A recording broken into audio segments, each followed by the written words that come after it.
Hello दोस्तों, मैं हूं राजा और आप देख रहे हैं टेक्निकल राजा। आज के इस वीडियो में हम आपको दिखाने वाले हैं कि पावर फैक्टर आखिर आसान तरीके से किस तरीके से निकाला जाता है। ठीक है दोस्तों, इसमें हम बड़ा सा जो फार्मूला होते हैं, बड़ा जो फार्मूला होता है उसका यूज़ नहीं करेंगे, बल्कि हम सिंपल तरीके से इसमें हम अपना सिंपल जो तरीका होता है उससे हम पावर फैक्टर निकाल के देखेंगे। देखिए दोस्तों, पावर फैक्टर आखिर होता क्या है।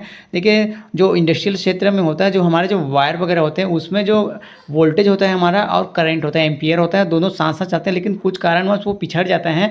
मतलब वोल्टेज आगे चला जाता है और एम्पियर पिछड़ जाता है, तो इस जो बीच का जो गैप होता है उसी को ही हम पावर फैक्टर बोलते हैं। तो ये जो बीच का जो गैप है उसको दूर करने के लिए हम कैपेसिटर वगैरह का यूज़ करते हैं। कैपेसिटर मतलब ये एपीएफसी पैनल वगैरह का यूज़ करते हैं। हाँ दोस्तों, अगर आपको कितने एचपी पे कितने केवीएआर का कैपेसिटर लगाना चाहिए ये नहीं पता है तो आप यहाँ वीडियो के डिस्क्रिप्शन में जाके देख सकते हैं, हमने वीडियो का लिंक डाला हुआ है। ठीक है दोस्तों, तो सभी जो इंडस्ट्रियल होते हैं उसमें सभी के लिए पावर फैक्टर बहुत ही जरूरी होता है, जिससे कि हमें हमारा जो बिजली बिल में कितने खपत हो रहे हैं और कितने खपत नहीं हो रहा है इसके बारे में हमें अंदाज़ा होता है। तो सबसे पहले करना क्या होता है कि जैसे ही आपका जो इंडस्ट्रियल क्षेत्र में आपको इस तरीके से एनर्जी मीटर दिखेगा, तो वहाँ पे आपका जो लोड है, सुबह के समय आपको जाना है, सुबह के समय जाना है, आपको पेन कॉपी वगैरह पकड़ लेना है, फिर मोबाइल वगैरह से रिकॉर्डिंग कर लेना है। ठीक है, इस तरीके से मीटर में जाना है सुबह के समय, जब आपका जो मशीन सारे मशीन पूरे लोड पे हो तब आपको सुबह के समय जाना है। फिर उसके बाद आपको करना क्या है, ठीक है दोस्तों, आपको अभी आगे हम बता देते हैं।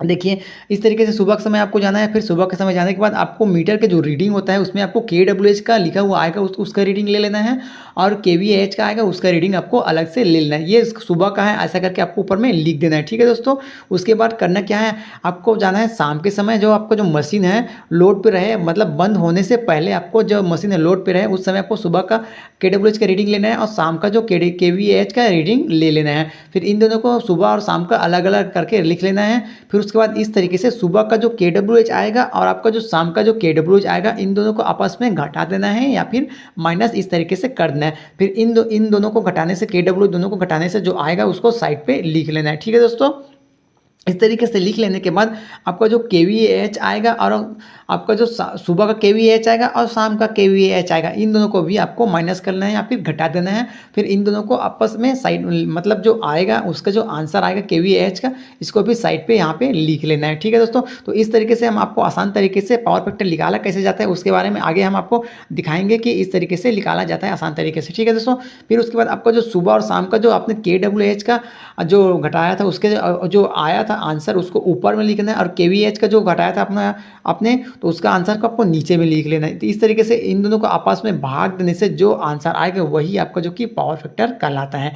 ठीक है दोस्तों, तो इस तरीके से हम आसान तरीके से पावर फैक्टर किस तरीके से निकाला जा सकता है कि बिना बड़े बड़े जो फॉर्मूला होते हैं उसका यूज़ किए हुए हम इस तरीके से आसानी से निकाल सकते हैं। ठीक है दोस्तों, वीडियो कैसा लगा आप हमें कमेंट करके ज़रूर बताइएगा। ठीक है दोस्तों, अगर वीडियो आपको अच्छा लगे तो आप हमारे चैनल को लाइक ज़रूर कीजिएगा दोस्तों। हाँ दोस्तों, अगर आप हमारे चैनल पर नए हो तो आप हमारे चैनल को सब्सक्राइब जरूर कीजिए, क्योंकि हम इस तरीके से नए नए वीडियो बना आपके लिए लाते रहते हैं। हाँ दोस्तों, आप हमें कमेंट करके ज़रूर बताइएगा कि आप लोगों ने, कितने लोगों ने इस तरीके से जो फार्मूला है उसका यूज़ करके अपने जो पावर फैक्टर है उसका निकाला है, क्योंकि पावर फैक्टर का यूज बहुत ही जगह बहुत ही ज़रूरी होता है। अगर आप इंडस्ट्रियल वगैरह में काम कर रहे हैं तो आपको पावर फैक्टर निकालना आना बहुत ही ज़रूरी होता है। ठीक है दोस्तों, फिर मिलेंगे अगले वीडियो में, तब तक के लिए बहुत बहुत धन्यवाद।